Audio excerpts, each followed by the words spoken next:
ถือว่าบ้านน้องโอข้างเทิงก็ถือว่าเสร็จสิ้นเป็นที่เรียบร้อยเนาะก็คือตอนนี้ทั้งสามเพิ่นก็ถือว่าเทคานเป็นที่เรียบร้อยเนาะก็ซึ่งบ่อนแล้วแน่บ่อนบ่ทันแล้วเนาะตัวนี้ก็ถือว่าแล้วเนาะพี่น้องเนาะหลังจากนี้ก็โอ้แห้งแน่นดีบ้านนุ่มโอหนึ่งสองสามคานแล้วเนาะอ่า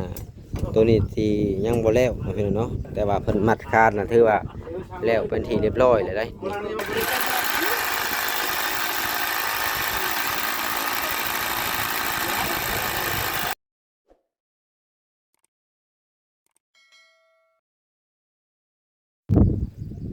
เอาพี่น้องเอยก็ถือว่าบ้านของหนุ่มโอช่วงข้างเทิงเนี่ยก็ถือว่าเสร็จสิ้นเป็นที่เรียบร้อยแล้วเนาะก็เหลือกแค่เพิ่นทำบันไดหรือว่ามุงบนบันไดก็ถือว่าเสร็จสิ้นเนาะเอาเดี๋ยวก่อนอ่าจะไปหาสร้างเดี๋ยวสิพาพ่อแม่พี่น้อง FC เบิ่งมุมไกลๆจังหวะไกลๆอีกก่อนพี่น้องเอ๋ยถือว่าออกมาค่อนข้างจะโอเคหลายนะงามหลายเว้าอย่างหนึ่งก็ได้เนาะอ่านี่แหละ ถือว่าโอ้สีแบบเจิดจ้านะแนมมาแต่ไกลๆก็เห็นหลังคางามๆสีเฮือนงามๆนั่นนะถ้าว่าไม่บ่ได้แบบงานมันก็ออกมาบ่ค่อยละเอียดปานใดหั่นล่ะพี่น้องเอ้ยอันนี้จะเป็นโซนด้านหลังเนาะก็น่าจะบ่อนเพิ่นเฮ็ดห้องน้ำห้องครัวบ่ตัวนี้บ่เห็นก็ยังบ่แน่ใจเด้อ่าเดี๋ยวก็มีแต่ว่าเบิ่งไปเรื่อยๆถ้าเบิ่งเพิ่นอัปเดต ว่าเพิ่นสิเฮ็ดมื้อใดเนาะเพราะว่าเฮามีหน้าที่อัปเดตให้พ่อแม่พี่น้อง FC เบิ่งก็อัปเดตไปพี่น้องให้เบิ่งกันไปสร้างคือใจดีแท้อันนี้เนี่ยเนื่องในโอกาสนั้นอันนี้น่ะอ๋อโธ่ใจดีแฮงอีหลีนี่เอาขอบมกขอบใจหลายๆปกติคนมาถ่ายคลิปได้ซื้อมาให้กินนี่แต่ว่านี่มันสร้างซื้อให้กินก็เรียกว่าเรียกช่างมือพังอ่า ช่างนึงดีแฮงลีสร้างอันนี้เบิ่งเลขในมันก็จะมาถึกเลขประจักษ์มื้อนี้เบิ่งเลขก่อนได้มาแต่ละมื้อนี่หาแต่เลขหาบ่เคยถึกชื่อก็บ่ถึกเด้คือวันที่สองเอาเดี๋ยวนั่งเบิ่งเพิ่นมัดคานก่อนบาดนี่เรื่องโอกาสได้เงินยังนี่นะบ่เรื่องโอกาสได้เงินยังนี่คือว่าฉลองที่ขึ้นบ้านใหม่บ่ขายผักมายังมากินได้เลยสร้างเลี้ยงได้เลยนะจริงบ่ขายผักมาซื้อลอตเตอรี่บ่วันนี้คือไปการโอ้ลูกไปกองเทพท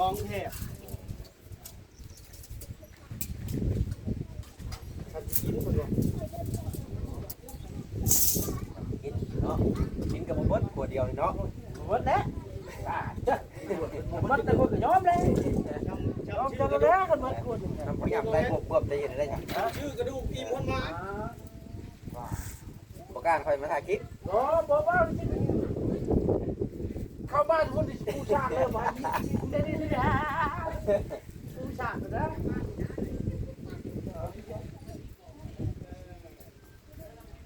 ขนาดกินพามันยังเงินเจ้าเนาะยังปวดแต่ปวดวะเนาะเมื่อเลยนะกันเนี่ยปวดใจวันนี้เมื่อจะอยู่ยันไปบ่ฮอดไทยฮันมันไปฮอดเมื่อไปอยู่กลางภูซีเห็นเกิน2 เดือนมาอยู่ใช่ป่ะนี่มาอยู่โรงแมวเขาป่ะอยู่เลยป่ะคิดจะได้โอ้ยเก่งขนาดไหนเพิ่งมาไปดูอยู่พี่แล้วป่ะยังดีป่ะนี่เดินเป็นลูกน้องมาถึงเพิ่งที่ทำตัวเองเนี่ยเดี๋ยวที่ทำเองนั่นแหละไปเป็นเจ้าหรือตายก็ป่ะ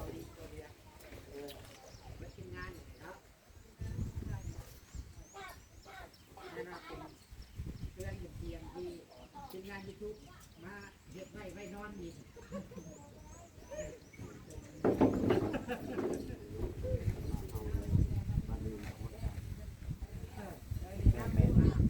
บ้านเพิ่นก็บ่ให้ถ่ายได้ค่ะเพิ่นเอิ้นว่าหมู่บ้านที่พัฒนาแล้วบ่มีคนยากจนเพิ่นว่านะ นี่คือกันแล้วกันนี่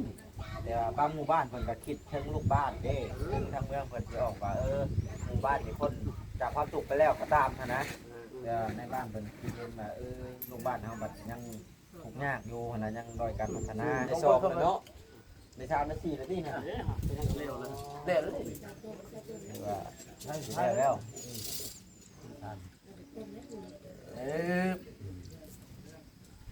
เป็นแห่งเนาะสร้างเพราะเอาเอิ้นว่าสร้างข่อยมัดอันนี้มีแต่ปักมือข่อย แล้วอย่าว่าปั๊บ ปัก เขายังเอาเหล็กค่อยบ่ได้เอาเหล็ก ว่าเล็กก็มาได้บาดนี้ เอาก็หันเด็ดเร็วเด็ดหนึง นั่นแหละลืมสังเกตได้นี่โอ้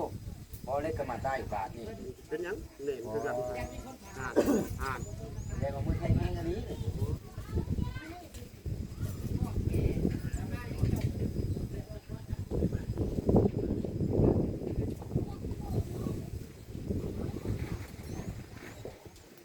ใส่ เอาดูเอ็กยับบาดนี่เห็นไปเลยเดี๋ยวเลยถ่ายไปเลย เจ้านั่นบ่ได้บ่ได้เจ้านั่งถ่ายจังเลยบ้านถอยลงมาเจ้าได้ยอดวิว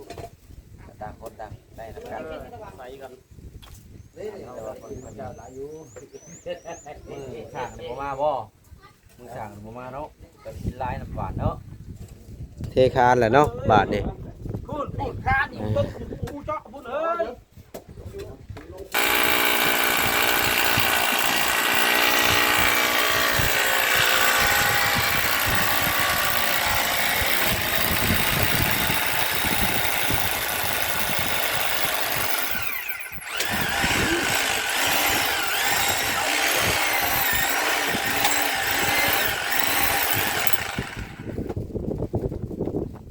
คือว่าประกอบแบบเทได้บาทนี่เนาะ ยัง หลักเทยำเที่ยงอีกบ่ เท่เจ้าเมื่อกินข้าวไปเฮ็ดยำนั้นเมื่อกินข้าวไปเฮ็ดยำนั้นไปเอาอุ้ยข้าวกระเทียมเฮ็ดข้าวปลาปิดมากเลย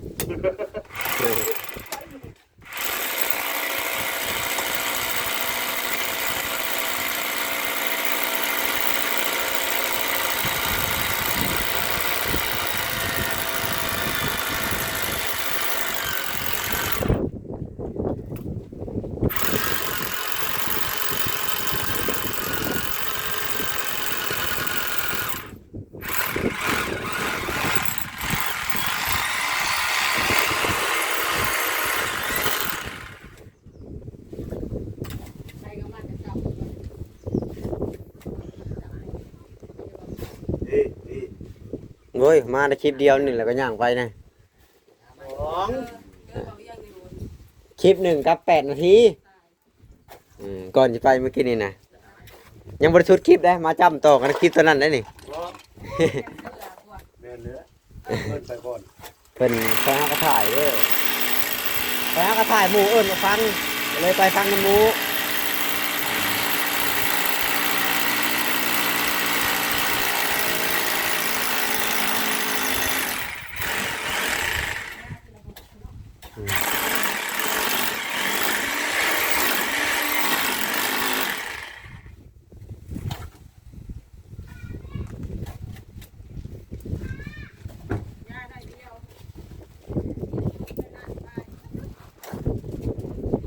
คือว่าทั้งนี้ก็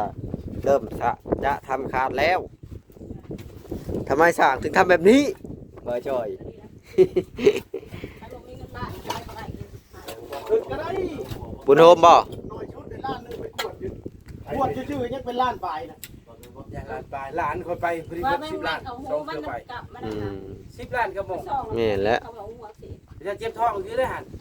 ไปเราแรกก็นอน2คืน นี่ได้นี่ยา 2คืน ยาสามขวดนี่ละ ได้นอนบ่ฮะมันบ่แม่นว่าแพงน้ำยาดอกแพงน้ำข้าวหมดน่ะ แฟนขามือเพิ่นนั่นแหละ อันนั้นทีวีโก้ได้เห็นนะ เขาเห็นคนขี่วิโก้ใช่ไหม บ่เกี่ยวเจ้าอีกบ่ได้เกี่ยวกับทีวีโก้บ่มีเงินเป็นไรเดี๋ยวบ่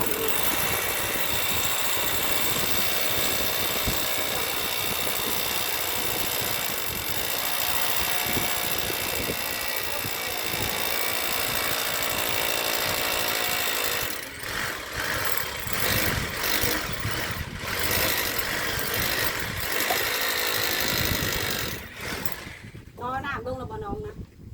ยังบ่ได้ไปเบิ่งได้มาก็บ่เห็นเพิ่นล็อกประตูเข้าคอยเข้าบ่ได้ เดี๋ยวไปยันมอนะไปลอยลมเหรอ บ่เพิ่นล็อกไปติ โอ้ไปนี่ ไอ้เด็ก น้องป่านี่แหละ น้ำน้องปลาแล้วอ่ะ มีได้ มีไหม เขาลงแล้วบอกเขาของเมื่อวาน มาเล่นกันเลยชาวบ้าน ก็บ่ลงปลาก็ตายเนี่ย เพิ่นน่าจะเอาลงแหละวะ ลงเดินแล้ว ก็ค่อยออกไปก่อนเด้ถามค่อยก็บ่ฮู้คือกัน ตัวเลขว่าเนี่ยผมคือมาจะเช่าจัก มันจะเข้าไป เด็กตัวย่างโอ้โห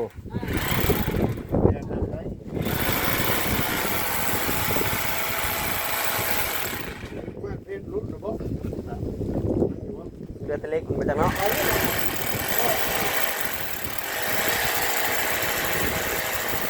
เอาไปกินเลยบ่ทางเอาไปกินเลยบ่กะงามคือกันเด้มันจังบ่มีไผคืออะนะ เป็นมันก็ มันก็คล้ายๆแบบครัวข้ามความครัวมิตรภาพอันนี้ เอาไปนี่บ่ แม่น แน่เลย บัตรเลือดเจ้าเลยจ้างช่วยด้วย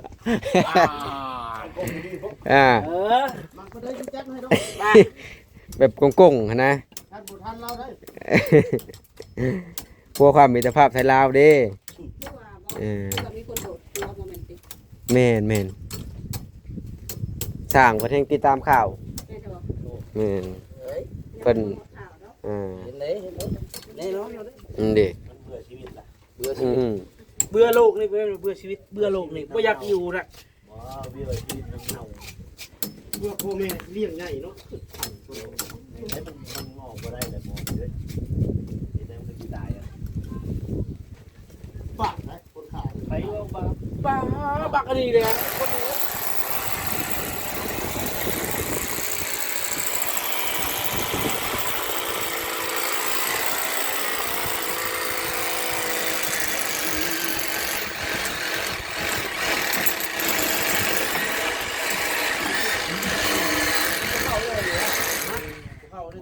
วางดู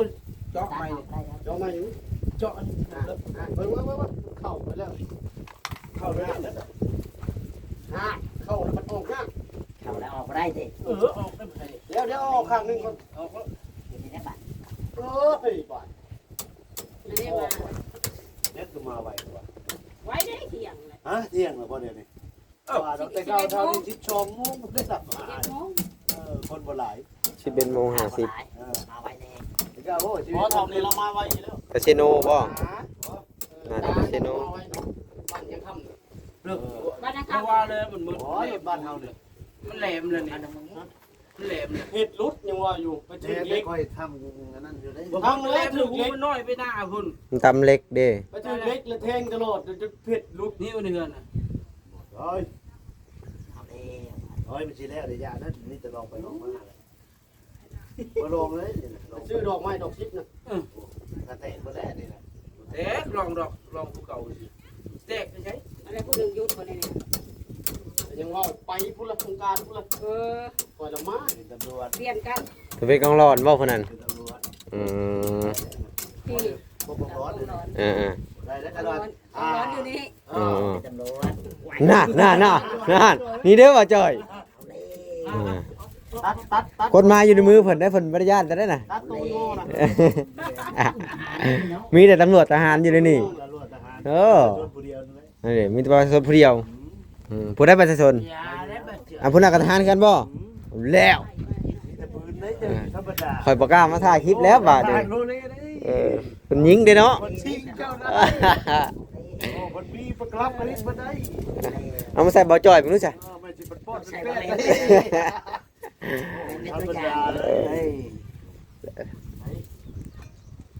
โอ้ย ไม่ว่าลูกบ้านก็จะจวดดีจวดเออ จวดอย่าง จวดนั้นบ้านนี่แหละ กระแจเพิ่นบ่ได้กินมื้อข่อยดอก ฮะ บ่ได้กินมื้อข่อยดอก บ่ใช่ เออ ใช่ โอ้ ก็อยู่ แบบบ่ได้กินเคยบ่ได้กินเอาอันนั้นนะขอบปักว่าแบบนี้แล้ว เออมาถืออีกเอากระแจกินมื้อข่อยตายเด้อข่อยก็ได้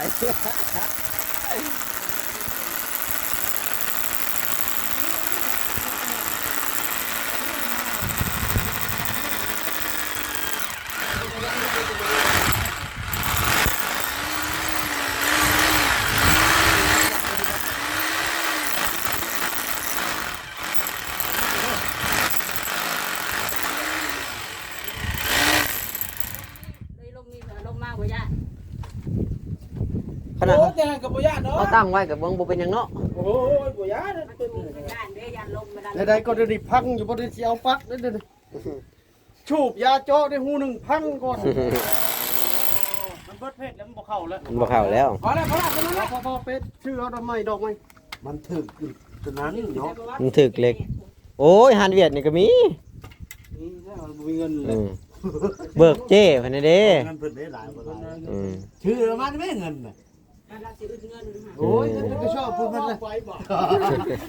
เงินเพิ่นสิธรรมดาบ่ ไอ้เว้า เงินขายมันน่ะจะใช้เบิดไป อ่ะ ยัง ไอ้เว้ามึงจะหาว่ากูเว้าเลยนี่ไดเสียบได้ไดตายแท้มึงนี่ได นั่นเด้เดือดกันอีกแล้ว เงินน่ะ ไอ้มันก็อยู่ตรงนี้บ่ อืมบ่ได้ใช้ซ้ำเนาะ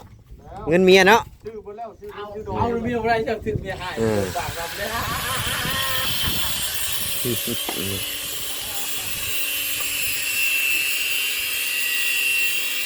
เอ้ยบ่น้ำจุก ฮะ อันนี้บ่น้ำจุก ขักเนาะ แล้วเอาท่านเฮ็ดมาเฮ็ดเอาเฮ็ดแล้วแหละ จกน้อยมันสิก็มีเนาะเออแพงกว่าจุกใหญ่บ่ แกนเป็นผู้ได้ อืม เอาว่ามันอย่างนี้สวยจ้ะ โอ้ยอยากมีนี่แหละ ของที่ โอ้ยชื่อเจ้าหอยเลยชื่อเจ้าหัน ให้เขาไปขุดบ่ บ่ได้นะไปนั่นธรรมดาคือบ่คือตัวนี้เด้อนี่ การเล่นหาวตัวนี้น่ะ เออ อืม ตัวนี้เราเลือกกับเจ้า แม่นแม่น มันยาว แม่น บ่ได้ อืมตัวนี้ เลือกกับเจ้า มาจ้ะ มันสั่นเลยพอดีแล้ว เอามาให้ค่อยจ้ะ ทุกได้จ้ะตัวนี้สิ เจ็บหลังเจ็บหลังได้กลมหลายสั่น แหวนมันเบาเด้อ อืมเสียหญ้าดอกเสียหญ้าเขาหวาน อันนั้นได้อยู่อ่ะ เสียยามันยา อืม เข้าได้มันเข้ากันได้เสียงเบาหมดแค่เลยครับเอาให้หน้าครับผม เฮ็ดได้ก็บ่ถึกติดจบนี่ครับเฮ็ดตามมาเลยไปโลด บ่ผิดบ่อะไรก็ได้มันบ่ง่วมเขาในบ่ เข้าอยู่เออ อย่าบอกนะบอกเอาตีนถอยไปชัดตีนจะสองมันเอามา อันนะ อันเด้ บาดสิว่า บัดสิว่าแบบนี้ดิ แบบนี้บาดโอ้ย เออบ่ได้ เอ็นคือคุดทม บ่ได้กินหนังเพิ่นดอกจังนั้นนะ บ่เข้าเลย อืมบ่ได้ลุ้น แต้นตอดบ่ตานะ บ่จักนี่ว่า มีแต่ยี่มาแจ้งเลยนะ บ่แบบว่าเราเข้าคลิปหลายเราแบบว่าอยากทำศัลยกรรมตานะบางทีผู้สาวใน YouTube เห็นนะ แค่เสียงก็ แข่งก็ ก็เลยว่าโอ้ไปเสริมตาก่อนเพิ่นว่านะเออ เห็นในเมียเพิ่นเห็นในคลิปคือจักเพิ่นเซ็ต นั่นเด้ คนหน้านะ เอาก็ซั่นก็ประมาณนี้แหละสำหรับคลิปนี้ก็ถือว่าสร้างเพิ่นก็เทคาดแล้วเนาะแล้วก็คลิปหน้าคลิปในอีพีหน้าอีพีในพุ่นแหละ